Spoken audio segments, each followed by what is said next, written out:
Les municipales, c'est demain le premier tour, les copains, et nous allons faire une revue des principales ou d'une partie des principales villes de France pour regarder un petit peu comment se présentent les choses, que disent les sondages de cette semaine juste avant les élections et qu'est-ce qu'on peut en dire sur l'évolution politique du pays. Nous allons nous poser des questions passionnantes comme faut-il raser Nice? Et pour ça, j'appelle mon ami Chris. Chris, comment ça va? Es-tu prêt à ce qu'on fasse un tour de France des municipales? Je pense que tu connais déjà la réponse. Tu sais que ce n'est pas une question, c'est que tu disais, Chris, est-ce que tu veux qu'on fasse un tour de toutes les équipes qui vont participer à la Coupe du Monde 2026? Voilà, donc non, mais moi je suis très content, j'ai envie de faire ça, là, je suis très excité. Ça fait 2 ans que j'attends là, les soirées électorales, tu sais, où les résultats tombent, à 18h t'as la participation, t'as des choses qui commencent à remonter, il y a des surprises ici, il y a le compte Radio Londres de Twitter, voilà. Bon, ça agace ma compagne, mais bon, alors, heureusement, c'est pas toutes les semaines. Tu pourras lui envoyer de la force, Zoé, voilà. Mais Bien sûr, force à elle, hein, force à elle beaucoup. donc non, Mais, ça. mais, mais, moi, je note, Chris, que tu n'es pas tout à fait prêt au boycott de la Coupe du Monde aux États-Unis pour l'an prochain. Et je vois bien que ton engagement politique s'arrête à ton amour du foot. Mais bon, Ah bah, on bien sûr. reparlera de ça dans quelques mois. Je n'ai pas boycotté le Qatar, je ne boycotterai pas les États-Unis. Je considère que la Coupe du Monde est un moyen anti-impérialiste au cœur du centre impérialiste. Mais bon, c'est un autre sujet. Hot Mais take, moi je pense qu'il faut plus boycotter les États-Unis que le Qatar, ah vu bah leur oui. position dans l'ordre impérialiste. Mais passons, ce n'est pas le sujet de la vidéo du jour, Chris. Sinon, cette vidéo va durer 8 heures. C'est Donc, ça. les amis, attention, nous allons regarder, nous allons partir d'une carte, une carte qui a été publiée par le Huffington Post, qui reprend une compilation d'une grosse majorité des sondages municipaux. Alors, vous allez voir, la diagonale du vide est vide, hein, évidemment, comme d'habitude. Et on va pouvoir voir, ça va être intéressant, mais les villes dans lesquelles en fait, on voit que c'est relativement représentatif des résultats de la France en général. Et les villes dans lesquelles, mais vraiment, les gars sont prêts à faire une partition, à faire un autre pays C'est ça. totalement différent du reste de la France et probablement très en lien aussi avec le profil sociologique, le type de classe sociale qui sont représentées dans ces villes. Nous avons cité Nice tout à l'heure, les amis, mais alors préparez-vous. Vraiment, Nice, mais quel banger! Ah oui. Cette ville est un cauchemar absolu, c'est une dinguerie, quoi. Et d'ailleurs, les amis, je me permets de vous dire que nous, on va passer en revue, mais il y a plein de situations locales qu'on connaît peu ou pas très bien. Et donc, n'hésitez pas dans les coms à nous raconter la situation locale de chez vous, expliquer pourquoi le PCF va à la gamelle avec tel mec du PS, etc. Vraiment, on veut savoir, racontez-nous. Clairement, ça va vous occuper jusqu'à dimanche soir. Ça va aussi nous permettre de voir les villes comme ça, de voir un petit peu les stratégies qui se dessinent pour la présidentielle, parce que là, on est vraiment en répétition générale. Donc là, on va pouvoir attaquer ça et un petit peu anticiper les stratégies de second tour qui donneront un petit peu l'état des forces et des positions avant la prochaine grande élection, qui va être clé, qui est l'élection présidentielle. Alors, Par quoi on commence, mon Chris? Est-ce qu'on commencerait pas par le centre de la France? Est-ce ouais, qu'on commencerait pas par Clermont-Ferrand? on va commencer par Clermont parce qu'on a beaucoup parlé des grandes villes, de Paris, de Sofia Chikirou, voilà, d'autres grandes villes, Lyon, on en a un petit peu parlé. Bon, on va faire Nice, promis. On va garder le meilleur pour la fin, Zoé, voilà, parce que Oui. Zoé, faut savoir, me dit Nice, regardez Nice, c'est un délire et tout, Paduil est pareil. Chris, Ça me fume! est-ce que t'as Ah graphiqué putain! de Nice, etc. J'ai pas besoin de graphiquer de Nice, il y a que des retraités avec du patrimoine. Voilà, c'est des gens qui sont trop bronzés et qui développent des mélanomes, à mon avis, Oui, Zoé, voilà, qui ont un tout à vieillissement fait. accéléré voilà, de la peau. Voilà ce que c'est à Nice, quoi. Donc on commence par Clermont. Clermont-Ferrand, c'est ici sur la carte, vous pouvez réviser votre géographie en même temps, voilà. Donc maire sortant, Olivier Bianchi, du PS, encore PS, hein, ils sont pas plus jamais PS, voilà, Clermont-Ferrand. Et donc Non. Olivier Bianchi est en alliance avec les Noisettes, les écolos et le PCF, voilà. Donc le PCF qui n'est pas du tout, tu sais, dans la primaire des Noisettes, mais qui est bien proche des écolos et du PS pour sauver les mairies et garder des conseillers municipaux. Parfaitement. Alors attends, Bianchi qui part pour un troisième mandat, hein, du coup. Le gars est très très très installé depuis très très très longtemps, hein. Premier mandat en 2014 comme maire de Clermont et qui, bien sûr, comme beaucoup de maires de grandes villes, est aussi président de la métropole Clermont-Auvergne, hein, évidemment. Sinon, Voilà. on n'a pas assez de réseau et pas assez de pouvoir, n'est-ce pas? C'est ça. Ensuite, on a donc en face de lui les challengers Julien Bonny. Alors là, c'est l'alliance du socle commun, comme on dit, du pacte de gouvernement LR Renaissance. et Modem. Voilà, donc là on a vraiment le socle commun qui est à 27%. Et donc là, vraiment, attendez, notez ça, hein, alliance entre les Républicains et les macronistes. C'est vraiment intéressant. Ouais, c'est intéressant parce qu'on voit que par rapport à la présidentielle, ils ont beaucoup plus de mal à s'allier. On voit l'écart entre les municipales et la présidentielle. C'est-à-dire, c'est très facile pour des gens qui ont les mêmes idées et les mêmes visions du monde et les mêmes intérêts matériels, tu vois, le côté sauver des conseillers municipaux, les implantations locales, etc., de s'unir. Par contre, quand il s'agit d'avoir l'hégémonie sur un bloc, là, ils ont du mal à se ranger derrière un autre. C'est facile de se ranger derrière, force à lui, Olivier Bianchi, que quand même assez peu de gens connaissent au niveau de la France. Ça va être compliqué pour Roussel de se ranger derrière Marine Tondelier ou derrière François Hollande ou Boris Vallaud. Voilà, donc on le voit là, ces alliances-là sont quand même très contextuelles et très locales, quoi. Et ouais, c'est pas... Elles peuvent dessiner justement des écarts ensuite, quoi. Donc ensuite on a RN UDR. Donc, UDR, le truc de Éric Ciotti, je vous rappelle, qui s'appelait les Amis d'Éric Ciotti avant, ce qui est vraiment le meilleur nom. Hein. Moi, je kiffe trop. Là, on voit vraiment cette partition de la droite entre ceux qui ont envie d'exister tout seuls, c'est les Retailleau. Bon, là, clairement, ils n'existent pas. Ceux qui ont envie de se tourner plutôt vers les macronistes, les centristes et tout ça, qui seraient plutôt des Wauquiez, on va dire. En gros, bien que Wauquiez, lui, il dit qu'il prend jusqu'à Knafo, que faut let's go. Et puis plutôt l'aile Ciotti, etc., qui, eux, n'ont pas de problème à aller s'allier avec le RN. Ouais, t'as raison. Le côté Knafo, reconquête avec la droite, on va le voir dans la plus grande ville française tout à l'heure, il y a une possibilité avec Rachida Dati. Voilà, et ensuite, on a Marianne Maximi, FI, 14%. Donc c'est quand même une gauche qui est majoritaire au premier tour, hein. C'est quand même, là, si on prend l'exemple NUPES, NFP, on a quand même là dans les intentions de vote 51% au premier tour pour la gauche. Voilà. Ouais, mais tu vois, c'est très en lien avec les résultats du premier tour à Clermont. Quand tu regardes, en fait, la gauche radicale surperforme énormément. Le premier au premier tour, c'est Mélenchon, 31% à Clermont. Donc c'est nettement devant. Macron pas loin derrière, 27%. Et en fait, le RN est loin, loin derrière à 14% au premier tour de la présidentielle 2022. Et donc, ça dit aussi quelque chose, tu vois, de la force des implantations locales. Tu vois, ce mec, Bianchi, installé, qui prévoit son 3e mandat, etc., qui est en alliance avec à peu près toutes les forces de gauche, sauf LFI et tout, et malgré le fait que ça soit Mélenchon qui surperforme à la présidentielle, c'est lui qui capte une grosse partie des voix à la municipale avec la candidate FI qui est loin derrière, et ça dit aussi quelque chose de la FI qui est cette force politique qui certes est hégémonique sur la gauche à l'échelle nationale sur les dernières présidentielles, mais qui manque encore d'ancrage local, et ça se voit sur ce type d'élection. Alors après, c'est un sondage, faudra voir les vrais résultats. Mais bon, là, quand on a un écart 39-15 à quelques jours des élections, ça va être un peu chaud, quoi. Il y a ça, et puis en plus, on s'attend quand même à une participation autour de 60, je crois. Donc effectivement, ça va surmobiliser des gens en haut à droite du graphique, comme on sait, qui vont plutôt être dans PS, vert, écolo, on sait que c'est leur espace, quoi. Et démobiliser un peu les classes populaires, qui sont plutôt la force de frappe de Mélenchon. Donc de fait, à l'intérieur de la gauche, ça rend en pourcentage plus important, on va dire, la gauche de droite, plutôt que la gauche de rupture. Là, on va le voir, mais on en reparlera dans les autres villes. Là, on va voir effectivement la stratégie, parce qu'on peut se maintenir avec 10%, donc gardez-le en tête pour l'analyse. Là, donc la FI pourrait se maintenir et faire une campagne extrêmement plus jamais PS, en disant non, on va empêcher le PS de gagner. Alors là, je pense que même s'il se maintenait, t'aurais des reports automatiques qui feraient que le PS finirait quand même par gagner. Mais il y a quand même un risque que la droite s'unisse entre ce que tu disais, et surtout le pont Ciotti peut servir, que la droite s'unisse pour faire qu'une seule liste, et là, ça se mettrait en balance. Et donc là, la vraie question, c'est ce que fait la FI, c'est de dire, est-ce qu'on fait une ligne antifasciste ?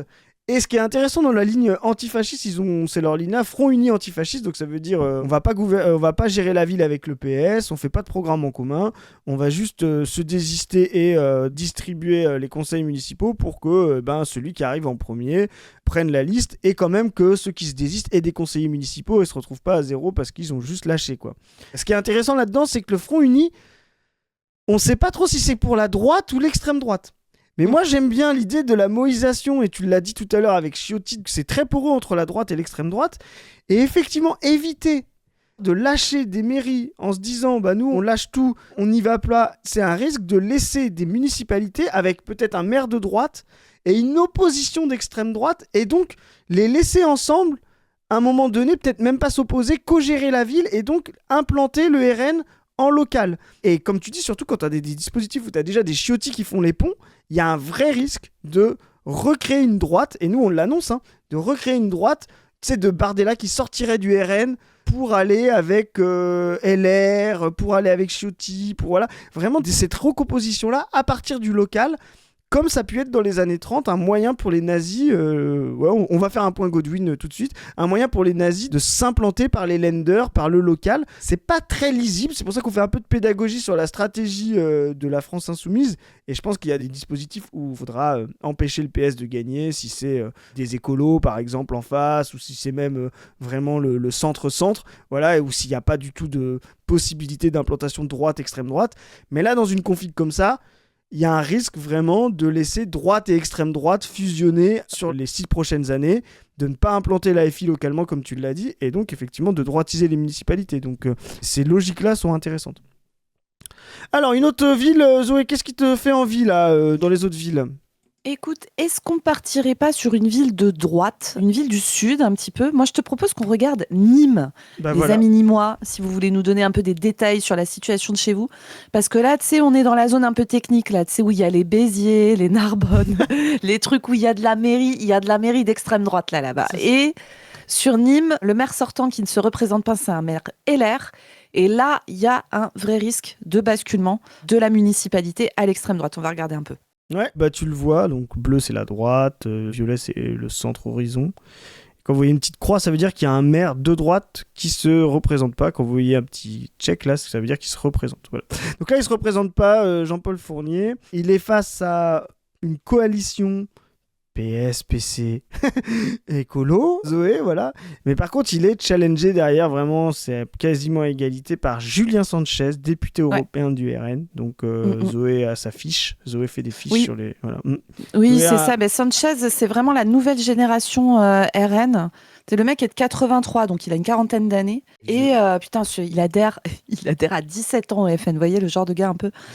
Et lui, en fait, très très vite, il se retrouve... conseillers, blabla, tu sais, ils sont conseillers à 20. C'est toujours ce truc assez incroyable avec le RN. On en avait parlé dans la capsule Le Paye ton droitard sur Julien Rochdy, où on parle un peu de son parcours au sein du RN, mais comme c'est des partis qui n'ont pas beaucoup de militants, en fait, assez vite, tu peux monter à des postes de responsabilité. Et ce gars, il se retrouve conseiller de Jean-Marie Le Pen et de Marine Le Pen à 27 ans, tu vois. C'est quand même un délire. Tu veux dire qu'on peut être super nul et être président hyper jeune du Rassemblement National, mais il n'y a pas d'exemple Ah si, peut-être. Si, ouais. Jordan Bardella, non ? C'est par exemple. C'est ça. Par exemple. Voilà, donc c'est vraiment cette génération. Tu sais, là, on voit aussi la stratégie du RN de vouloir implanter des gars parce que Nîmes est gagnable pour le RN. Et tu sens vraiment, là, ce gars, donc ils l'ont placé conseiller régional du Languedoc, puis d'Occitanie. Ensuite, ils l'ont placé député européen. Il est vice-président du parti. Et donc là, on voit vraiment comment ils vont essayer de continuer à tisser leur toile là et à s'implanter en local, particulièrement dans le sud-est. Là, ça va être très intéressant justement parce que là, ce qu'on disait tout à l'heure sur la partie fusion, là, tu vois, par exemple, l'AFI peut pas aller au second tour, ils n'auront pas 10%, peut-être qu'ils les auront, mais en tout cas, ça va être difficile.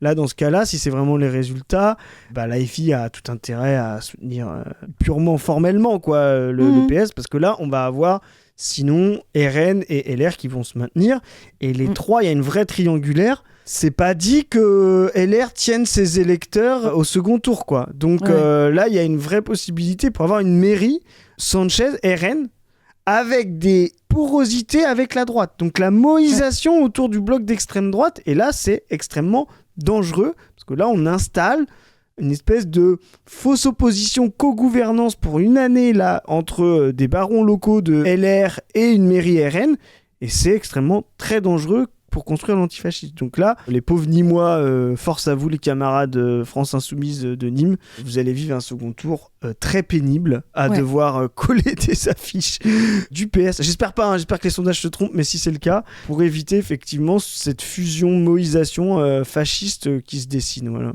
Ouais, carrément, parce qu'on l'a pas dit à l'oral, donc je leur dis pour les gens qui nous écoutent sans nous regarder, force à vous, je fais pareil. LFI a annoncé à 7%. Puis voilà, avec vraiment un trio de tête, LR, RN et PS, enfin PS en alliance avec les autres, qui est devant. Donc à voir pour Nîmes, force à vous les Nîmois, et racontez-nous un peu comment ça se passe la campagne et tout, là, ça serait intéressant de voir. Là, il y a aussi un truc qui est intéressant sur Nîmes, c'est faudra voir aussi, tu vois, les 16% de Ensemble, s'ils existent vraiment. Je pense pas qu'ils se maintiendront, mais la question c'est qu'annoncera Ensemble. Est-ce qu'ils resteront dans leur logique de pas faire élire comme ils ont fait en 2024 aux législatives, pas faire élire de RN. Et dans ce cas-là, on verra le comportement si ça va vers l'alliance PS, PC, écologie ou si ça va vers le RN, quoi. Ouais. Et tu vois, Nîmes, premier tour des élections présidentielles, on retrouve ce truc, Mélenchon 28, Macron 23, Le Pen 20. Ça. Zemmour 10, enfin 9,86. Mais en fait, c'est ça qui crée cette polarisation, c'est qu'en fait, on a une vraie dynamique de gauche de rupture, mais comme on n'a pas la même mobilisation, on a un effet oblique des noisettes qui se regroupent. Voilà, c'est-à-dire que on a les noisettes pour qui les gens n'avaient pas voté, parce qu'il y avait quand même la candidature Jadot, Hidalgo, faudrait voir un petit peu Roussel ce que ça fait. Jadot fait 4,3, Roussel fait 2,9, Hidalgo fait 1,6. Ouais, donc on est quasiment à 8, quoi. T'as ces 8-là, plus une partie du score de Mélenchon qui était un vote utile. Donc en fait, quand tu fais les masses, en fait, ces 8-là deviennent un 10-12, mais comme ils sont surmobilisés par rapport au vote populaire de Mélenchon, hop, ils peuvent monter à 20-30 pendant que Mélenchon descend vraiment. Donc faut pas en déduire des rapports de force qui se renverseraient violemment. Donc voilà, donc Nîmes, ça c'est mairie de droite. Allez, on va survoler vite fait une autre grosse mairie de droite, classique. Alors là, c'est la droite de droite de droite de droite.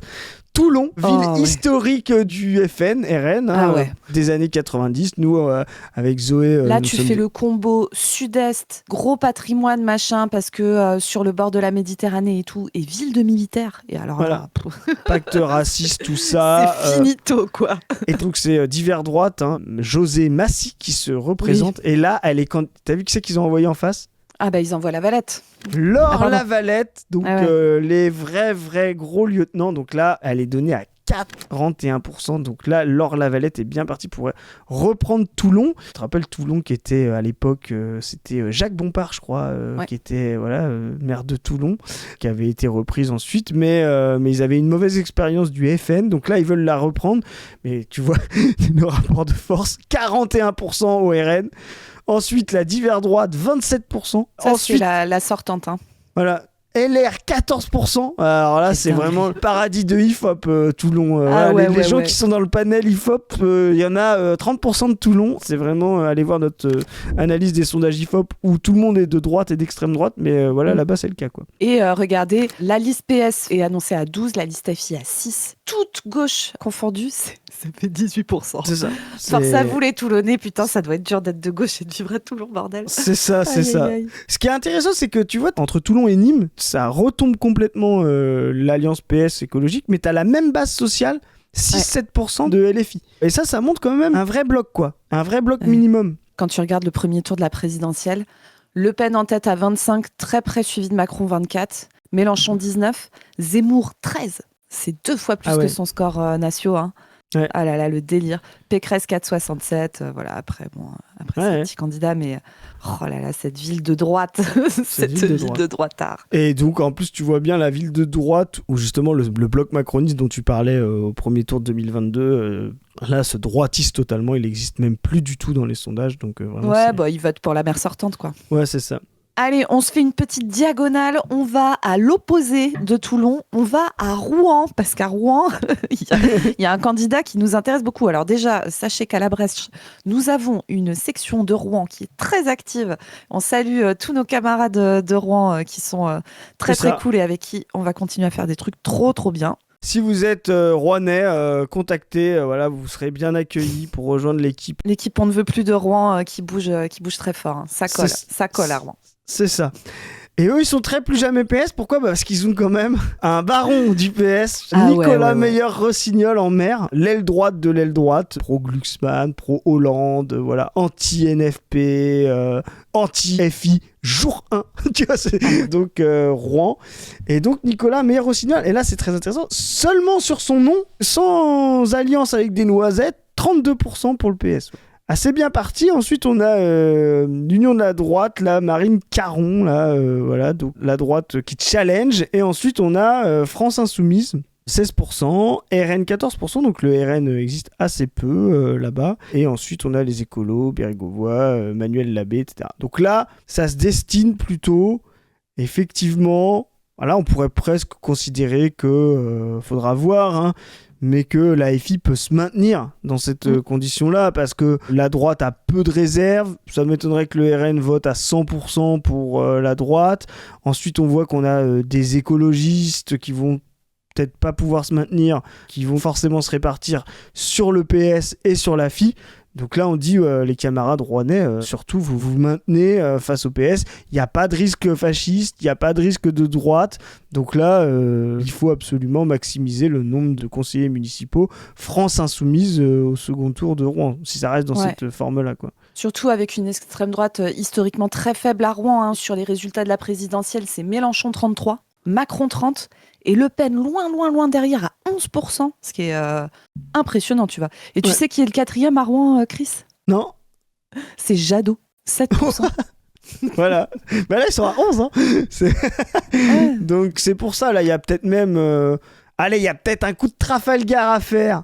Là, je le dis pour les amis rouennais, là, qui sont... Voilà, la FI. Peut-être un coup de Trafalgar si Jean-Michel Bérégovoy, un nom qui nous rappelle, voilà. Oui, je me suis demandé, est-ce que c'est de la famille ? Alors, pour rappel, les potes ceux qui sont les plus jeunes d'entre nous, Pierre Bérégovoy, c'était un ministre historique de Mitterrand, qui a été très longtemps ministre de l'économie, qui a ensuite été Premier ministre début des années 90. Bref, un rocardien. Voilà. Et qui s'est suicidé. Voilà. Ouais. Donc voilà, s'il y a peut-être une fusion à faire entre FI et écolo, d'aller clouer la main aux écolos là, pour pouvoir contester Meyer Rossignol et donc aller chercher effectivement un maximum de députés en maintenant une liste à 27-28. Conseillers municipaux, tu veux dire, Chris ? Conseillers municipaux, voilà. Donc vraiment, il n'y a pas de risque fasciste, il n'y a pas de réserve pour Caron. Donc effectivement, maintenez et faites une ça ville... se tente, hein. Ouais. Ça se tente large. Hein, faites une opposition de gauche au PS. Donc let's go Rouen. Rouen, c'est quand même, après Toulon, ça fait du bien. Hein, ça soulage un peu. On aimerait mieux que la gauche de rupture soit devant. Mais c'est quand même un peu mieux, quoi. Sinon, il y a une autre juste à côté. Ah, je vais la prendre quand même, celle-là. Parce que c'est Le Havre. oui, ville d'Édouard Philippe. Ville d'Édouard Philippe, qui est juste à côté. Et dont Édouard Philippe a dit, si je ne suis pas réélu, je n'irai pas à la présidentielle. Alors là, attention, il y a de la tactique politique à gérer. Donc qu'est-ce qu'on a comme rapport de force, Zoé? Je te laisse détailler. C'est toi la reine du rapport de force. C'est ça. Donc 2 listes largement devant. Celle d'Édouard Philippe de Horizon, donc 37%. Et derrière, on a Jean-Paul Lecoq, Alliance PCF-PS écologiste, à 35%. Donc ils sont vraiment au coude à coude. Après, loin derrière, on a la fameuse alliance. Ah, t'as vu, c'est Franck Keller qui se présente à cet endroit-là. Donc c'est une alliance RN-UDR. Donc UDR, je vous rappelle, les amis de Ciotti. Voilà. Qui sont à 18%. Et derrière, il y a la liste FI de Charlotte Boulogne qui est loin derrière à 6%. Bah là, il n'y a pas d'espace pour le RN. La FI, on va voir, hein. Elle a peu de chances de se maintenir. Donc là, la vraie question de nos camarades de gauche de rupture, ça va être qu'est-ce qu'on fait au second tour ? Est-ce qu'on fait réélire Édouard Philippe pour réaliser la prophétie ? Pour qu'il y aille finalement et qu'il explose le bloc central ? Ou est-ce qu'on vote pour Jean-Paul Lecoq pour le virer ? Mais je sais pas si c'est vraiment un meilleur coup tactique de le virer, parce que ça pourrait faire monter un petit Hollande un peu trop haut s'il n'y a plus d'espace central. Donc, moi je dis la FI... Le graphique est accélérationniste au Havre. Voilà, c'est ça la vérité. On rigole un peu, mais effectivement, vous ferez ce que vous voulez, mais il y a quand même peu de chance. Voilà. Là, on n'est pas dans un dispositif où on va avoir un front antifasciste. Donc, de toute façon, l'AFI ne peut pas se maintenir. Donc, elle verra si elle appelle ou non à voter PCF.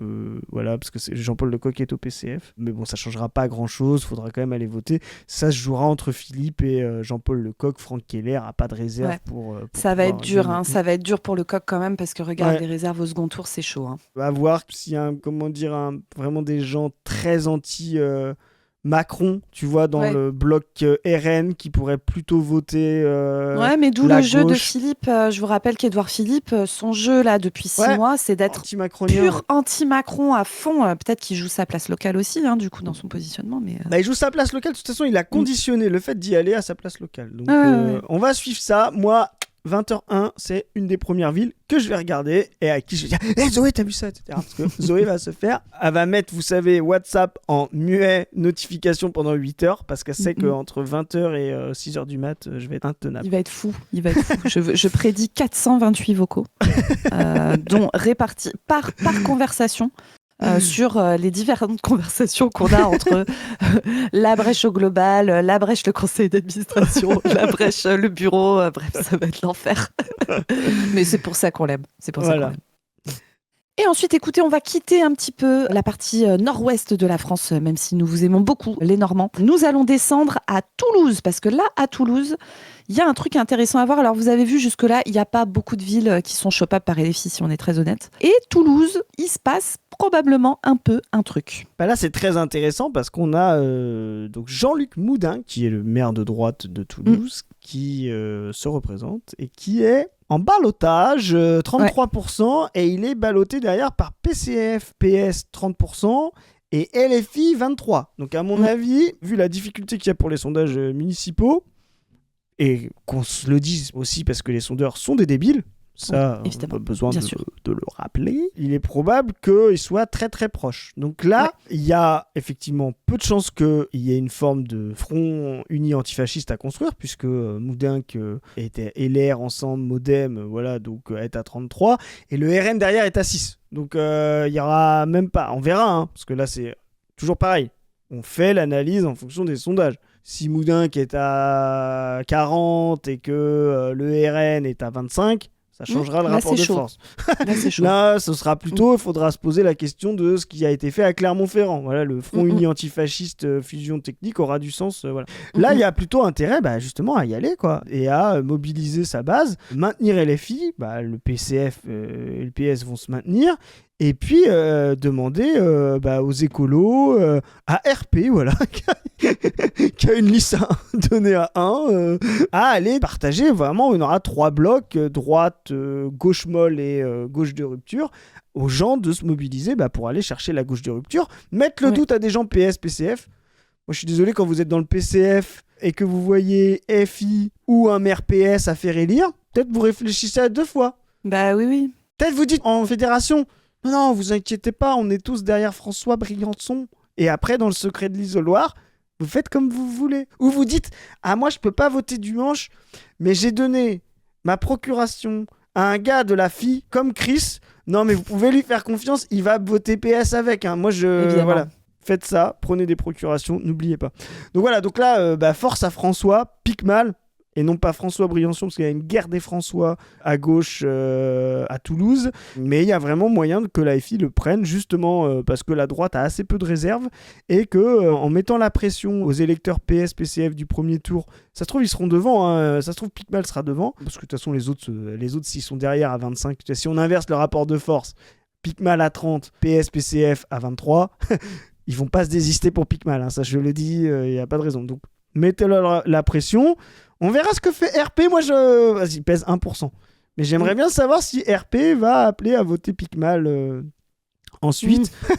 On verra Hello, on verra Guillaume Scali, ce qu'ils ont fait. On verra si il y a un vrai front. Plus jamais PS et plus jamais droite à Toulouse. Mais ça va effectivement faire partie des premières villes qu'on va regarder dimanche. Sachant que Toulouse, une structure de vote qui ressemble un peu à celle de Rouen, mais en encore plus marquée. Donc présidentielle 2022, Mélenchon 37, enfin 36,93. Ouais, t'imagines le délire. Macron 26, Le Pen moins de 10. 9,5. Tu vois un peu le truc. Et Jadot, très très proche de Marine Le Pen, à 7,34. Tu sais, ça c'est vraiment ce résidu de gauche, tu sais, un peu bourgeoise, etc., qui trouve que vraiment Mélenchon parle trop fort, tu vois. Et les mecs, ils font surperformer Jadot, quoi. Trop marrant. C'est trop bien. Là, il est à 3, les colos, Lambert, qu'on verra. Mais ce qui est impressionnant, c'est que tu vois un RN à 6 et un Reconquête à 2,5. Et tu vois, vraiment, l'extrême droite est morte dans ces endroits. Et elle est morte. Et presque Reconquête va passer devant le RN, quoi. C'est une grosse bourgeoisie raciste, assez minoritaire, mais tellement raciste qu'ils trouvent que le RN est trop de gauche, tu vois. Oui, c'est ça. Alors, on va où maintenant ? Alors, tu sais que Thaïs Descuffon vient de la côté de Toulouse. Hein. Ouais. Ah bah voilà, donc, moi je sais où on va aller. On va aller à Rennes, dans le genre formatrice de meuf leaduse d'extrême droite. On sait que Alice Cordier vient de Rennes, voilà. Oui. Donc on sait que c'est ma ville préférée. Donc Rennes, voilà, je ne vais pas en dire plus.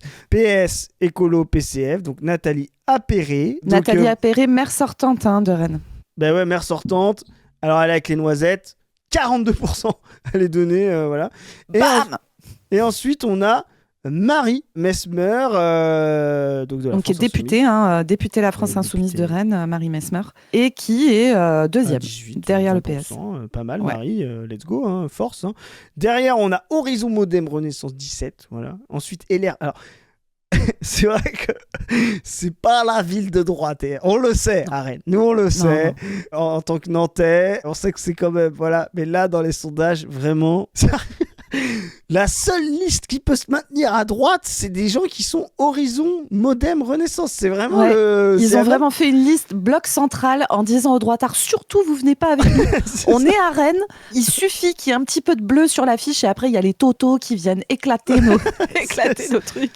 Donc là, force... Force à vous les totos rennais. En vrai, vous régalez quand vous faites ça. Marie, donc il n'y a pas de front UFR. Marie, il faut qu'elle se maintienne à force, voilà, pour qu'elle affronte plus jamais PS. Donc là, on envoie, nous, Zoé, je demande sous le contrôle de la présidente, on envoie des affiches plus jamais PS à Rennes entre les deux tours, là.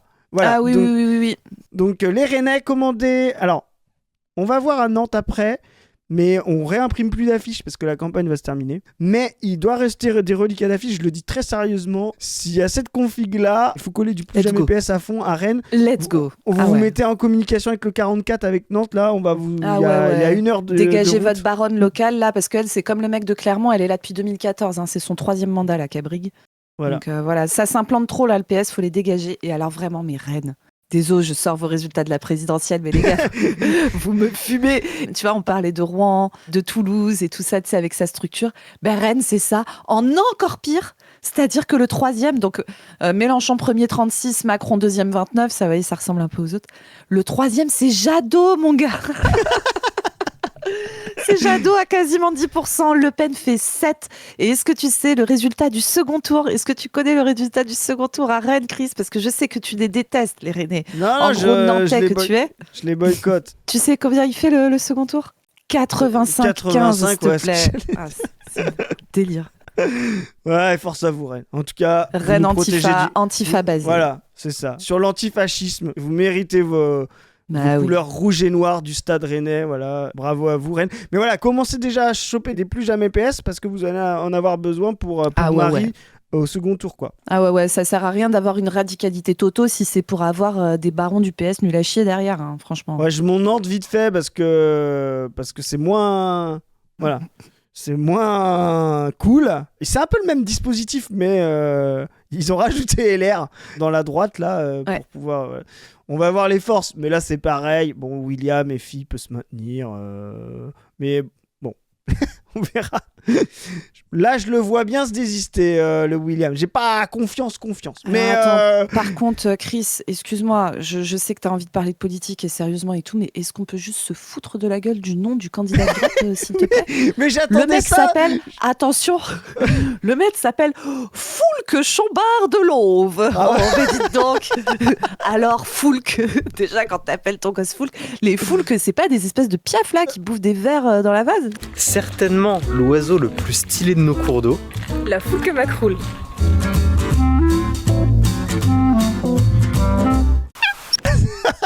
C'est vrai que le nom, je l'ai pas dit parce que moi je le connais par cœur, le candidat. Il était cadeau pour toi.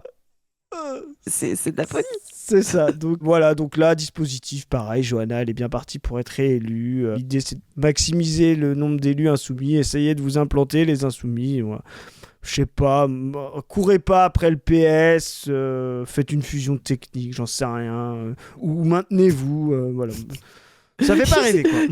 Il est complètement Non, dépité. mais je Chris. suis dégoûté parce que tu peux me sortir les résultats de Nantes au présidentiel 2022. Je trouve que là, vraiment, on pouvait mettre plus la pression. Force à toi, William, mais t'as un candidat moins connu, mais il y a eu des petits soucis à la FI Nantes.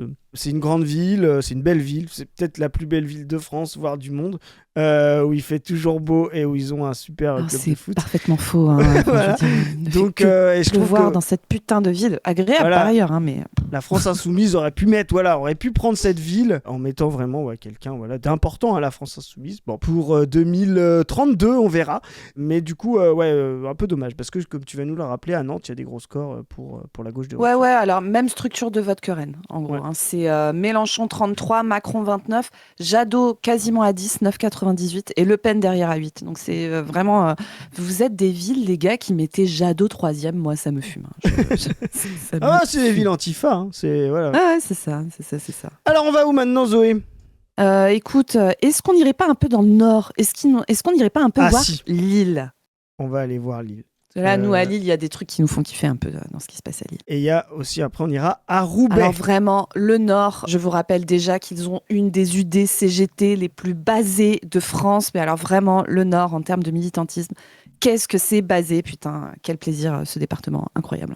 Donc, let's go. Le Nord, de toute façon, dans la tradition syndicale, on n'a rien à leur apprendre. C'est eux qui ont tout à nous apprendre. Donc, qu'est-ce qu'on a ? Lille, pour rappel, les amis, Lille tenue pendant très très très longtemps par Martine Aubry. Et si on parlait de centaines de milliers de morts ? Martine Aubry a été mise en examen il y a presque 15 ans dans une affaire d'intoxication à l'amiante. Je te raconte. L'affaire porte sur l'exposition à l'amiante des salariés de l'usine Ferrodo Valeo, dans le Calvados, dont plus de 300 se sont vus reconnaître des maladies professionnelles. Dans cette enquête, la justice s'est penchée sur l'influence du Comité permanent amiante, qualifié en 2005 par le Sénat de lobby remarquablement efficace. Le CPA, en gros, c'est le lobby de l'amiante. C'est composé d'industriels du secteur, de scientifiques un peu douteux et de politiciens de 5 ministères. Et pour le ministère du Travail, qui est-ce qu'on retrouve ? Martine. Du coup, logiquement, elle a été mise en examen en 2012 pour blessure et homicide involontaire. Au pluriel, carrément. Plot twist, sa mise en examen a été annulée par la cour d'appel, donc elle n'a pas été poursuivie. Replot twist, l'annulation a elle aussi été annulée en cassation, donc elle a été re-accusée. Contre plot twist, la mise en examen a été re-annulée. C'est plus une affaire, c'est un film de Shyamalan. Martine Aubry, qui là derrière a placé plus ou moins son dauphin, de ce que je comprends, Arnaud Deslandes, qui se représente pour succéder à lui-même. Donc Lille, intéressant parce que là, Lille antifasciste aussi. PSPCF à 26, Stéphane Bally écologiste 19%. Et on a Laouria Adouche de LFI 19% aussi. Donc là, vraiment, la guerre des gauches à Lille. C'est voilà. Trio de tête, 3 listes de gauche. Et vous remarquerez que le PCF a choisi d'aller s'allier au Parti Socialiste plutôt qu'à LFI. Folie. Alors, c'est pas noté là, mais LFI est aussi associé à l'URC sur la liste lilloise. Et je crois à d'autres partis de gauche radicale et d'extrême gauche, comme on dit de nos jours. Voilà. Donc, c'est la gauche alliée à la gauche de rupture et la gauche tirée vers la gauche, Laouria. Donc, force à elle. Là, elle est bien placée. Là, elle va se maintenir, hein, c'est ça ?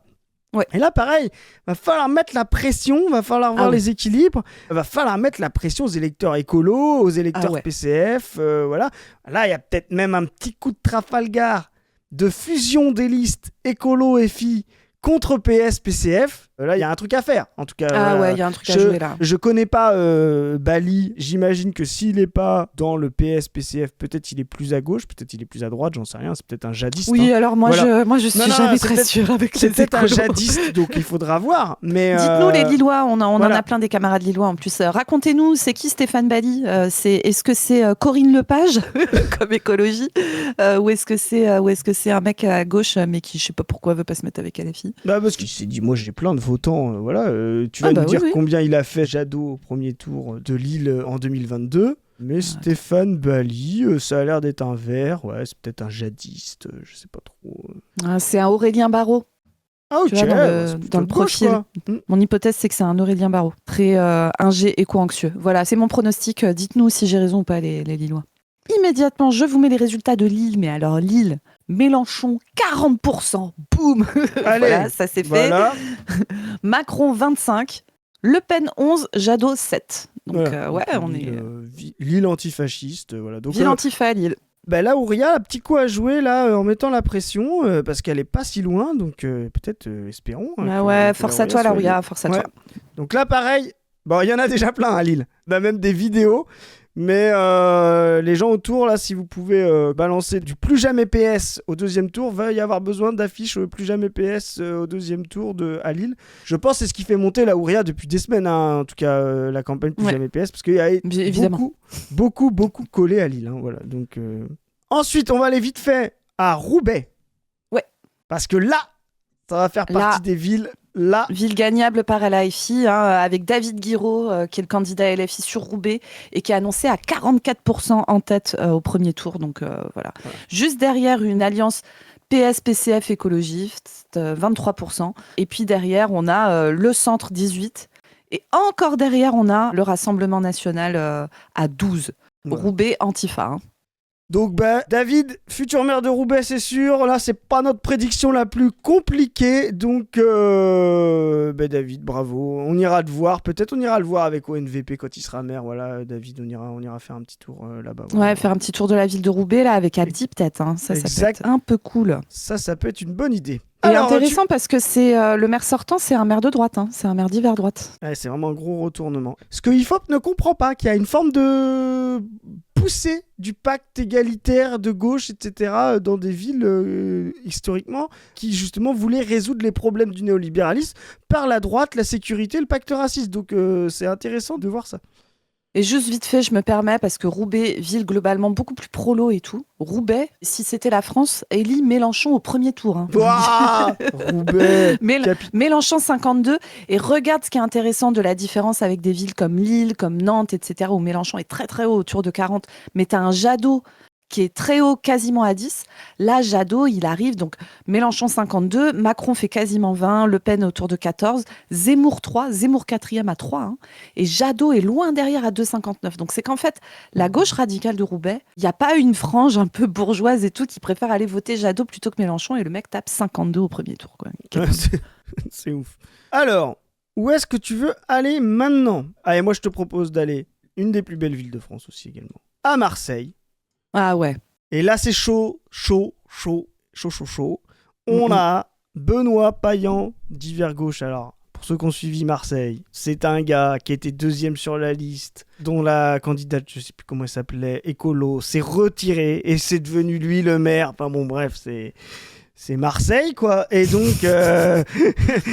Marseille, je suis désolée, mais la politique à c'est Marseille, Marseille bébé, quoi. C'est tellement une dinguerie. Vous êtes mais au-dessus. c'est un territoire autonome, Marseille. Tu sais, il se passe des trucs particuliers. C'est Marseille bébé. Vous êtes au-dessus sur le foot, vous êtes au-dessus sur la politique, vous êtes au-dessus sur... Merci Marseille d'exister, quoi. Et Zoé connaît pas Marseille. Donc, les camarades marseillais, invitez Zoé à Marseille. Ah ouais, de fou. Faire des trucs. D'ailleurs, on devrait aller... C'est l'occasion de faire un peu de pub sur... Oui. Un peu de pub pour nos camarades de Résistance et Solidarité, qui est une association avec laquelle on est en partenariat là, sur une action. Résistance et Solidarité, si vous vous souvenez, on les avait invités pour parler de Gaza et du mouvement de solidarité envers le peuple palestinien. Ils organisent notamment des trucs pour essayer de casser les blocus des pays qui subissent les blocus impérialistes, la colonisation, l'apartheid, etc. Bref, c'était passionnant. Et là, actuellement, ils font une action de solidarité avec Cuba, où ils vont envoyer... Pour commencer, un conteneur de matériel médical à Cuba. Ils ont fait une levée de fonds. Vous avez le lien en barre de description d'ailleurs, qui a super bien marché. Donc là, ils vont pouvoir envoyer vraisemblablement bientôt un premier conteneur, alors qu'ils pensaient prendre 1 an pour pouvoir récupérer l'argent. Donc ça s'est fait beaucoup plus vite que ce qu'ils pensaient. Et derrière, il va peut-être y avoir d'autres envois, etc. Vous allez voir. Alors, je ne peux pas tout vous dire pour l'instant, mais nous, on va vraiment se mettre en partenariat avec eux sur toute cette question de la solidarité avec Cuba, de la lutte anti-impérialiste. On va prévoir des événements et tout ça. Et donc, c'est des camarades de Marseille. Merci vraiment. Force à vous, les camarades. Et nous, on a trop envie de venir vous voir à Marseille avec la brèche. Vraiment, quel plaisir. Ben, en plus, elle est trop modeste, elle. Donc, moi, je dis force à l'équipe. Olivier, donc le roi qui est le président qu'on avait reçu, Boris, Mélanie, Aurélien, Jean-Michel, Nicolas, voilà, Yumna, Cybèle, voilà. C'est l'équipe de Résistance et Solidarité, on les salue, j'espère qu'ils nous regardent. Mais elle est modeste, elle oublie de dire qu'elle est marraine de la campagne pour Cuba avec Olivier Matteux. Voilà. Let's go. Camarade d'Olivier Matteux, donc qui est CGT, alors qu'il y a eu du rififi aux élections de l'UDCGT du 13, mais passons. Et voilà, Olivier Matteux, qu'on avait reçu notamment pendant les élections européennes et législatives là, en 2024. Camarade basé, évidemment. Si vous voulez voir de la lutte syndicale qui fait plaisir, vous regardez la vidéo de Olivier Matteux avec ses camarades de la CGT qui se pointent dans le Verbaudet. Je sais plus quel Verbaudet des Bouches-du-Rhône là. Tu sais, il y avait un conflit social de zinzin. Et les mecs, ils arrivent dans le magasin, ils coupent toutes les lecs et ils disent voilà, on va les mettre à une sobriété énergétique. Là. moi, je kiffe trop, vraiment. Là, mais moi, je me régale. C'est ce que je préfère, vraiment. Force à vous, les gens. Je kiffe. Donc voilà, c'était l'occasion de saluer Marseille. Donc bientôt la brèche à Marseille. On va attendre qu'il fasse un peu meilleur, parce que là, Marseille c'est super beau toute l'année, mais alors quand il fait beau c'est parfait. Et donc oui, je finis là-dessus. Vous allez venir avec la brèche, on a prévu plein de choses, on vous l'a dit, c'est pour ça qu'on est en campagne, mais sur l'anti-impérialisme, il va se passer beaucoup de choses. Voilà. Oui, le printemps sera anti-impérialiste à la brèche. Exactement. Donc, revenons à Marseille et aux élections municipales. Donc on a Benoît Payan, sortant, 35%, donc il est PS avec les Noisettes. Et là on a Franck Alizio, quelqu'un d'important que le RN veut placer à Marseille. Et derrière on a une config un peu de merde. Martine Vassal, LR Horizon Renaissance, à 18%. Ouais. Et ensuite on a de Logu à 13%, mais après on a encore des divers droites. Donc là on a des blocs assez équilibré, va falloir vraiment, ça fera partie des premières villes qu'on va regarder. Ah ouais, parce que là c'est chaud. J'espère que Sébastien va faire beaucoup plus que 13 et que le bloc de droite fasse beaucoup moins que prévu pour que Franck Alizio n'ait pas de réserve, voilà, et que Sébastien puisse se maintenir. Auquel cas, s'il fait 13 et que les autres, ça dépendra. Là, il faudra attendre la dernière minute pour la liste parce que faudra voir ce que Martine Vassal fait. Si elle appelle à voter RN, Alors, je te rappelle que cette meuf, pendant un débat télévisé de la municipale, a dit que son slogan, c'était « Travail-famille, Patrick ». Et c'est là où c'est très, très intéressant, cette configuration, parce que là, on est vraiment dans le dispositif de 2027 qui vient. La question se pose pour LFI. S'ils se maintiennent, voire même qu'ils fusionnent avec PS, PCF, écologistes, ça peut légitimer LR de fusionner avec le RN. En disant, puisque le PS a fusionné avec les antisémites de LFI, vous voyez, toute la campagne de saloperie du PS, eh bien nous, pourquoi on n'irait pas avec le RN ? Et donc là, on pourrait avoir deux blocs vraiment quasiment, vous voyez les rapports de force identiques, quoi. Voilà, 48 pour un bloc LFI PS, 50 pour un bloc, voilà. C'est très très dangereux parce que là, on pourrait effectivement faire passer le RN. Donc la vraie question de l'AFI, dans cette config-là, j'espère qu'il fera beaucoup plus et qu'on pourra avoir FI au second tour, et radicaliser Marseille à gauche. Mais dans ce cas-là, ce petit score-là, il y a presque plutôt nécessité de se retirer sans fusion, sans accord, pour pouvoir privilégier, de se dire, on fait, tu sais ce qu'on a, un désistement républicain, comme on disait avant, pour pousser effectivement LR Horizon à se désister aussi pour le PS plutôt que pour le RN. Dans cette config-là, il y aura plutôt ce genre de choses à faire. Donc, vous voyez, les consignes nationales, les tractations, font qu'à l'échelle locale, quand on veut empêcher le fascisme et quand on veut maximiser la rupture, des fois, il faut garder des équilibres. C'est pas toujours simple, quoi. Carrément. Eh ben, on va faire un petit tour, on va finir. Alors, on a dit qu'on finirait par le meilleur. Moi, je propose qu'on aille à Paris quand même. Ouais, on fait un petit tour à Paris quand même. Alors, je vous rappelle que vous pouvez aller voir notre vidéo sur la chaîne On ne veut plus, absolu banger de Abdi qui se balade avec Sophia Chikirou dans Paris, qui parle de politique. Vous allez voir qu'il y a énormément de sujets de la politique de la ville qui sont balayés, que c'est absolument passionnant. Et parce que Abdi est évidemment trop fort, ça c'est certain. Donc vraiment, allez voir ça, on en est très contents.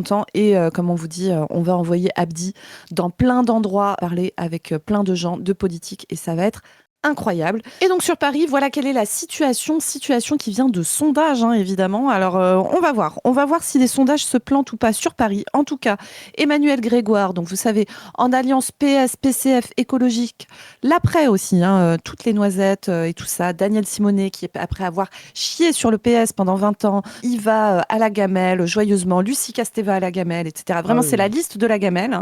Loufoque. Lies Loufoque va à la gamelle. Vraiment, tout le monde est là. J'ai envie de manger, j'ai faim. Bon, voilà. Très bien, hein, force à vous. J'espère que ça ne sera pas trop indigeste. Rachida Dati, deuxième, donc les Républicains, bien sûr, et le Modem à 26. Sarah Knafo est annoncée à 13. Pierre-Yves Bourmazel de Horizon à 12. Chikirou est annoncé loin derrière à 10, derrière Knafo et derrière Bourmazel. Et oui, puis il y a Mariani aussi pour le RN qui lui est à 3. Bon, dur. Après, Paris n'est pas une terre pour le RN, hein, clairement. Donc on va voir hein, si ce sont les réelles intentions de vote, les réels résultats que nous allons voir au premier tour. Bah oui, moi je pense que Sofia va faire beaucoup plus que ça.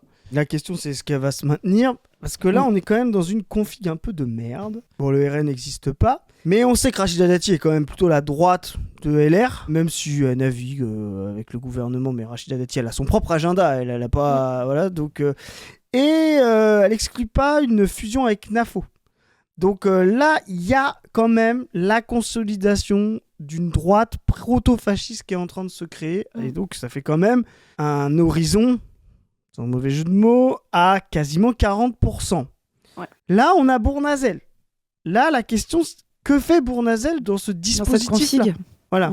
On imagine que Mariani va se reporter. Donc là, on a vraiment un bloc proto-fasciste qui peut se créer à Paris.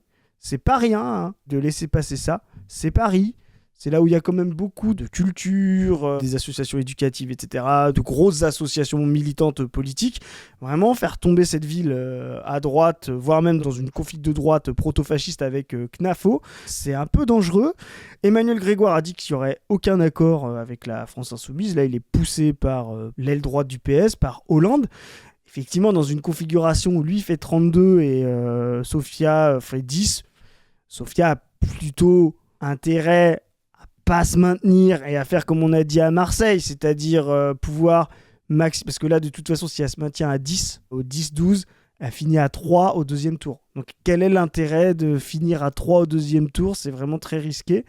Donc là il y a une vraie question effectivement de cette fusion technique, elle peut avoir du sens parce qu'à mon avis elle sera plus de 10-12, de dire ok nous on va dire à nous on va pas avoir notre liste donc on va pas se maintenir mais on va vous soutenir PS, PCF. En échange, on demande pas de cogestion, pas de programme, on demande juste d'avoir Sofia Chikirou, je sais plus qui c'est qu'il y a derrière, etc. Mais 3-4 élus municipaux pour justement contenir l'hégémonie du PS et à l'intérieur des conseils municipaux de Paris. Ça, moi, je pense que c'est ce qu'il y a de mieux à faire. Ça ne soutient pas le PS, ça évite simplement d'avoir la droite. C'est très difficile à lire, hein, c'est compliqué, voilà. Mais ça permet d'implanter l'AFI dans les conseils municipaux, dans les villes, comme ils le font. Par contre, il va falloir être extrêmement explicite ensuite de dire on vient comme opposition au PS ensuite quand vous serez à la municipalité. Ça, c'est très très important. Voilà. Et ça, il va falloir que ce soit extrêmement lisible.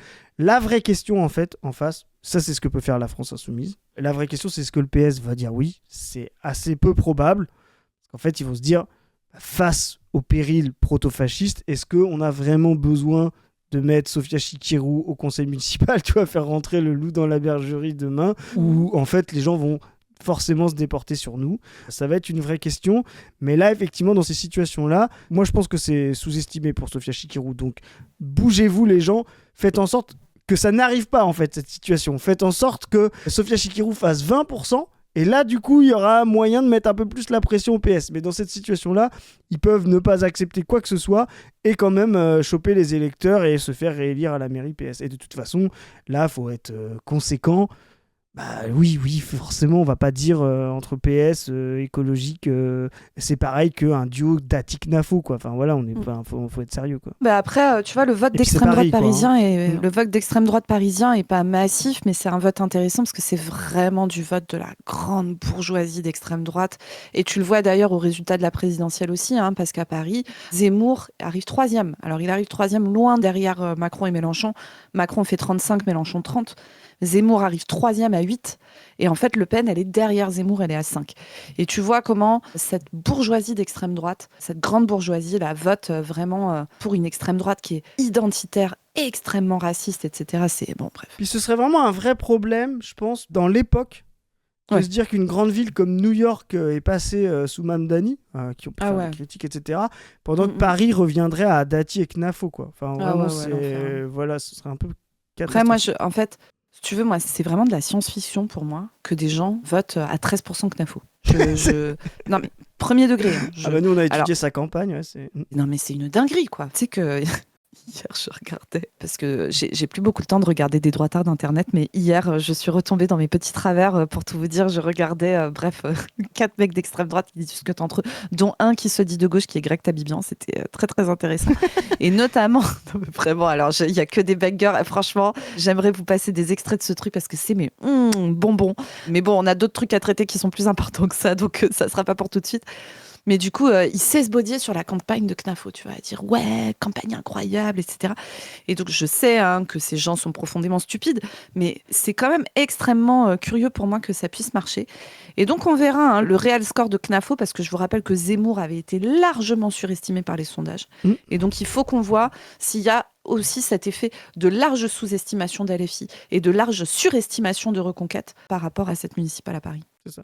Donc là, le truc à faire, surtout déplacez-vous, on vous le dira à la fin de la CAPS, mais vraiment, là, quand vous voyez ça, là, il y a un intérêt. Faut se bouger, quoi. Faut se bouger jusqu'à la dernière minute, plus jamais PS, faites monter Sofia Chikirou, faites monter la gauche de rupture pour éviter qu'on ait justement une hégémonie encore du PS totale, voilà. Ce qu'il faut, c'est gauchiser la gauche, quoi, voilà, et donc faire rentrer des députés, enfin des conseillers municipaux, pardon, de gauche, beaucoup plus de rupture, tout en évitant effectivement la droite. Et moi, je te dis, ce qui m'inquiète là, c'est vraiment la fusion entre les droites, parce qu'on sait que comme le bloc central explose et qu'il va y avoir plein de choses, il y a plein de recompositions possibles, des recompositions à gauche, mais aussi des recompositions proto-fascistes, et là, on y est complètement. Et ben on va finir sur le proto-fascisme.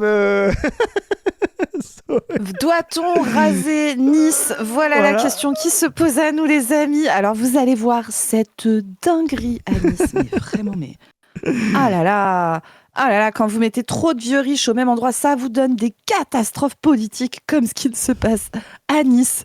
Cette ville est un cauchemar. C'est une dinguerie. Donc force au camarade Paul Hellec, à qui on pense qui est niçois. L'enfer. Donc, L'enfer. Mais Paul comme quoi, Hellec, tu vois, comme quoi, même des pires endroits peuvent sortir les meilleurs. C'est ça qui est beau. C'est ça. Donc... Ah ouais, donc, alors donc vraiment, mais regardez ce délire à Nice. Juste à côté, il y a Menton, c'est même bail. Alors vraiment. Et là, mais regardez ça. Donc vous avez Christian Estrosi, maire sortant, donc qui a rejoint Horizon, je vous rappelle. C'est vraiment... C'est vraiment qui était au Républicain avant. Ah ouais. Et donc, attention, Éric Ciotti, 38%, Christian Estrosi, 32%. Estrosi, qui est quand même, c'est pas du tout un centriste, Estrosi, c'est un droitard, mais c'est vraiment des droitards de zinzin, quoi. Non, mais... Et là, vous êtes là, vous avez Ciotti plus Estrosi, ça fait 70% les potes. Cette ville est un cauchemar. Ah non, mais c'est un délire. Et en plus, c'est vraiment en plus la clownerie. Éric Ciotti a été et il a été rejoint par Jean-Marc Governatori. Alors, je sais pas si tu sais qui c'est. C'est un espèce de zinzin un peu sectaire d'une espèce d'écolo du centre droit, du coup, et très à droite, voilà. Et le type a rallié Ciotti. Il s'est fait virer d'ailleurs de son poste au conseil régional de PACA. Vraiment, mais t'as des fusions délirantes entre des écolos zinzins de droite, Ciotti, le RN, enfin vraiment, et Estrosi. Alors là, force à la gauche, parce que là, du coup, en fait, on a Bloc Noisette, 12%, Bloc LFI, 11%. Là, du coup, ça pue la merde. Ça veut dire que là... C'est un peu chaud. C'est même pas sûr que vous pourrez vous maintenir. Force, hein. Ça va être un second tour. Ciotti, Estrosi. C'est ça. Et donc, je pense là, faut fusionner... Seul, putain. Là, faut fusionner les listes Leroux, Damiano. Pour se maintenir, mais ça fait quand même Ciotti maire dans le dispositif. Mais oui, parce qu'en fait, voilà. Tu te dis, est-ce que tu as envie ? Parce qu'en fait, si tu te maintiens, c'est à Estrosi que tu vas prendre un peu de voix. Tu vois, voilà. C'est ça. Mais est-ce que vraiment tu as envie de faire barrage à Ciotti en votant Estrosi ? Tu vois, c'est ça. Je veux dire, personne n'a envie de ça. Je sais pas quoi faire dans cette config-là. Moi, je déménage, en fait. Moi, j'habiterai pas à Nice, perso. Mais bon, après... Moi, franchement, je me dis, je pose des vacances. Et je me dis, le seul truc qui peut me sauver, c'est... Ah merde ! C'était ce jour-là le vote Ah mais désolé, j'ai pas pu. Vraiment, c'est horrible. Parce que là, c'est soit il y a une gauche d'opposition au conseil municipal à construire forte, peut-être à 25%, voilà. Mais ça fait quand même chiotti-mère, quoi. Voilà. Ou alors, faut se désister pour avoir continué avec Estrosi. Vraiment, on n'a pas de solution pour vous, Donc, voilà. les camarades de gauche niçois, à part, écoutez, non, mais moi je dis bougez-vous déménager, pour mais faire... non. Tenez la ligne, en fait. Tenez Voilà. la ligne. Et puis, je sais pas, vous savez, sur un malentendu, un petit coup de canicule, quelque chose. Voilà, on sait pas. J'ai pas d'autre solution. Désolé. Donc, non, mais voilà. Donc, moi, je dis, on va finir là-dessus. On a rigolé un petit peu, non? C'était si, cool c'est ce bien. petit tour de France. Moi, j'ai trop hâte de lire dans les commentaires les gens qui nous expliquent les bails locaux et tout. Expliquez-nous. On va mettre la carte en description. Comme ça, vous pouvez reprendre les trucs. Puis, vous n'hésitez pas à faire des liens voilà, sur vos villes. Mais on finit par Nice là-dessus pour vous dire, si vous voulez toujours éviter le pire, ne commencez pas à jouer le premier tour avec les sondages ou le second tour avant le premier tour. La vraie question, c'est de se bouger. Ce qui fait les élections, c'est les dynamiques. Donc vraiment, nous, on a un rapport aux élections qu'on voit comme une brèche. Voilà. Ce n'est pas la fin de la manière dont on abat la citadelle néolibérale et capitaliste. C'est une brèche importante, une brèche dont majorité aujourd'hui des gens ont la pratique, ont les habitudes, ont la transmission avec leurs enfants de pouvoir modifier tout parti un peu des situations politique grâce à ça. C'est pas comme à l'époque de Lénine, qui lui-même était déjà pour participer aux élections, mais où il y avait des questions qui se posaient parce que les élections étaient nouvelles, très bourgeoises, même des fois un peu censitaires, excluant les femmes, excluant les prolétaires parce qu'ils ne savaient pas lire et qu'il fallait quand même savoir lire pour voter. Voilà, donc il y avait des vraies questions de se poser si c'était une espèce d'entourloupe bourgeoise, ces élections-là, pour éteindre le prolétariat, ou si c'était un potentiel de masse. Lénine, à l'époque, a déjà pris cette position qui était beaucoup plus courageuse que ce qu'on fait nous aujourd'hui. Nous, aujourd'hui, c'est déjà un dispositif de masse, c'est déjà une structure mentale. Et c'est déjà, on l'a vu en 1936, par exemple, avec le Front populaire, un moyen de faire dérailler les choses. C'est un moyen de faire dérailler les choses, comme ça a pu l'être au Chili, comme ça a pu l'être des fois dans d'autres périodes. L'arrivée au pouvoir, on a vu Syriza, par exemple. Alors, Syriza, ça a été déçu, mais il y a eu des grandes grèves, il y a eu des grands moments. Un autre possible aurait pu être fait grâce à Syriza. C'est pas simplement le fait que ce soit une force électorale. Il y a eu l'abandon de la Grèce par des gouvernements de gauche. Je rappelle, à l'époque, la Grèce comptait sur le soutien face à l'Europe de gens qui s'étaient fait élire à gauche et qui disaient « mon ennemi, c'est la finance ». Puis quand ils se sont retrouvés à Bercy, on leur a envoyé Emmanuel Macron conseiller. Voilà, ils ont compris que le rapport de force, en fait, ils s'étaient dit, il y a d'autres forces de gauche fortes comme la France, on va être peut-être soutenus. Pas du tout. On a dit plein de fois qu'on reparlerait de la Grèce, mais mettre la responsabilité de la Grèce juste sur les Grecs, Syriza, ou même sur Tsipras, qui a une grosse partie de responsabilité, notamment dans la période après, où là, il a vraiment maintenu son pouvoir, alors qu'il aurait pu se retirer en faisant les pires trucs néolibéraux. Mais voilà, il y a des brèches, il y a des failles avec les élections. Ne regardez pas ça ni avec mépris, ni avec trop d'espoir. Il y a des possibilités et des limites. Maximisez les gens dans les bureaux. Allez scruter, donnez vos procurations. Regardez ce qui se passe dans les bureaux. Là, c'est les municipales. Mais vraiment, si vous pouvez voter, prendre des procurations, convaincre des gens d'aller voter, il reste quelques jours. Forcez, faites des queues dans la rue pour la gauche de rupture, pour ce qu'ils appellent l'extrême gauche, pour un débouché à tous ces gens qui ne veulent plus et qui marquent le fait que le pouvoir néolibéral, raciste, etc. ne peut plus rien d'autre que, on le voit aux États-Unis, la guerre, la violence et la destruction de l'humanité. Voilà. Donc maximisez-vous, bougez-vous, faites en sorte que tout ce qu'on a vu de critique ou d'effrayant dans ces sondages ne soit que démenti dimanche soir, et qu'on retrouve l'espoir d'une gauche de rupture et d'une sortie de ce marasme raciste et pénurique dans lequel on nous enferme depuis des années. Tu as parfaitement raison, mon cri. Je suis d'accord avec tout ce que tu as dit, comme d'habitude, bien sûr, évidemment. Mais moi, tu vois, je voulais rajouter aussi un truc pour les gens qui sont, par exemple, dans mon cas, pour ces municipales. C'est-à-dire que moi, il n'y a pas d'enjeu. Moi, chez moi, je suis dans une toute petite commune. Donc, il n'y a qu'une liste. Voilà, comme dans la majorité des petites communes. D'ailleurs, on n'a pas le temps d'en parler, mais les règles électorales ont changé pour les petites communes. Ça a très, très, très peu fait de bruit. Mais on n'a plus le droit de panacher, etc. En fait, ça rend la constitution de listes dans les toutes petites communes vraiment difficile. Bref, et moi, je suis dans le cas d'un petit petit village. Donc, si tu veux, les gens de ma liste, c'est mon voisin, ma pote, l'agriculteur retraité du bout de la rue. Enfin, voilà quoi. Dans les petites communes, par contre, ce qu'il ne faut pas oublier, c'est d'aller mettre la pression à vos maires sur leur vote au sénatorial. Parce que personne ne va jamais aller les chercher sur ces trucs-là. Les mecs font genre, gna gna gna, on est apolitique, je sais pas quoi et tout. Non, t'es pas apolitique, d'accord ? Notamment parce que tu vas aller voter au sénatorial. Qu'as-tu prévu de voter au sénatorial ? Vraiment, n'hésitez pas à aller mettre la pression là-dessus. Personne ne leur met jamais la pression sur ces trucs-là. Et la pression au local, c'est important et ça peut marcher. Donc vraiment, il ne faut pas oublier ces trucs-là. Et oui, sur la place de l'élection dans la lutte politique, il ne faut ni être complètement teubé à penser qu'on va pouvoir renverser le capitalisme en juste mettant un petit bout de papier dans une enveloppe un dimanche.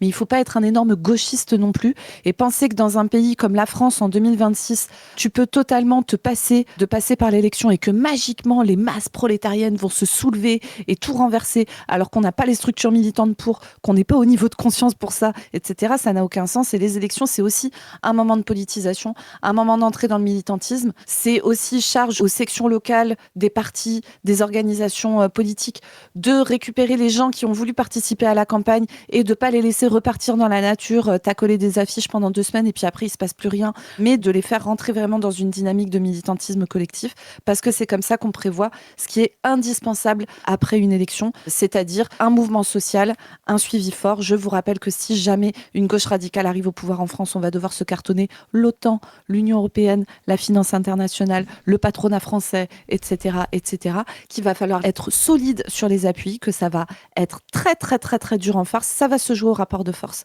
Et je vous rappelle qu'ils ne sont rien et que nous sommes tout et que nous allons tout leur reprendre, évidemment. Et donc, ils ont raison de flipper leur race et nous, on a raison de s'organiser pour prévoir ça. Sur ce, les amis, je me permets de vous rappeler que La Brèche est en campagne de financement. Notre association La Brèche a besoin de vous pour nous aider à financer tous les projets que nous avons prévus. Nous avons déjà pas mal de choses en place. La chaîne La Pas du Team, qui est la plus connue de notre asso, qui fait des revues d'analyse et d'actualité politique tous les jours, sauf le dimanche. Nous avons d'autres chaînes, notamment la chaîne On ne veut plus, qui est un relais des luttes locales, qui relaie aussi des conférences et plein d'autres formats qui vont venir bientôt. Il y a aussi la chaîne personnelle de Padu. Nous avons également la revue en ligne Position Revue qui est en train de faire peau neuve, qui va bientôt sortir en format papier, pour laquelle on va aussi sortir un podcast des voix de l'exploitation qui reprendra les chroniques de l'exploitation, ces chroniques que vous nous écrivez pour nous parler de vos expériences de travail. Ça va être absolument un énorme banger. Nous sommes aussi en train de travailler pour mettre le sein graphique à disposition, libre d'accès via le site de Position Revue. On travaille dessus très très fort, ça sera disponible dans quelques mois. On a aussi tout un pôle de militantisme de terrain que nous mettons en place depuis le mois de septembre dernier. Notre association a beaucoup grossi. D'un petit peu moins d'une dizaine, nous sommes passés à près de 45 en quelques mois. Nous avons plein de nouveaux adhérents qui sont absolument incroyable. C'est un immense plaisir pour nous de pouvoir commencer à se structurer, notamment à local, à se mobiliser sur des campagnes en particulier et à vous préparer des trucs dont nous ne pouvons pas encore vous parler en détail, mais très bientôt et qui vont être incroyables. Nous achevons une campagne Plus Jamais PS pour lesquelles nous avons collé près de 12 000 affiches et organisé une conférence qui est accessible sur la chaîne On ne veut plus, pendant laquelle nous faisons le bilan du PS. Nous prévoyons d'autres campagnes dans les prochains mois et les prochaines années sur des thèmes que nous souhaitons imposer dans le débat public. Nous prévoyons aussi 2 gros événements dans ce courant d'année 2026. Nous vous en dirons plus très bientôt. Et nous souhaitons surtout pouvoir nous structurer, avoir davantage d'adhérents parce que tous les jours, nous recevons des dizaines de mails de gens qui veulent nous rejoindre. Merci beaucoup. À un moment, ça sera possible. Mais pour pouvoir vous accueillir dans de bonnes conditions, sachant que là, nous sommes une petite cinquantaine, nous avons besoin d'un petit peu de temps et surtout de moyens pour pouvoir nous structurer correctement. Nous avons plein de projets, notamment de prévoir tout un cycle de formation théorique, formation militante. Pour pouvoir faire tout ça, nous vous demandons de l'aide. Notre objectif est de pouvoir arriver autour de 15 000 € de dons réguliers. Les dons réguliers, ça nous permet d'avoir une visibilité sur l'année, ça nous permet de nous projeter dans l'avenir, de nous projeter dans les nouveaux projets. Merci beaucoup à tous ceux qui l'ont déjà fait. Le Tipeee a explosé depuis une semaine, depuis qu'on vous le demande. Donc vraiment, merci pour ça. Et merci pour celles et ceux qui le feront par la suite. On a trop hâte de pouvoir vous intégrer à l'asso si c'est votre choix et vous expliquer tous les trucs qu'on a prévus. Et sur ce, à plus tout le monde, salut. Salut les gens. Salut.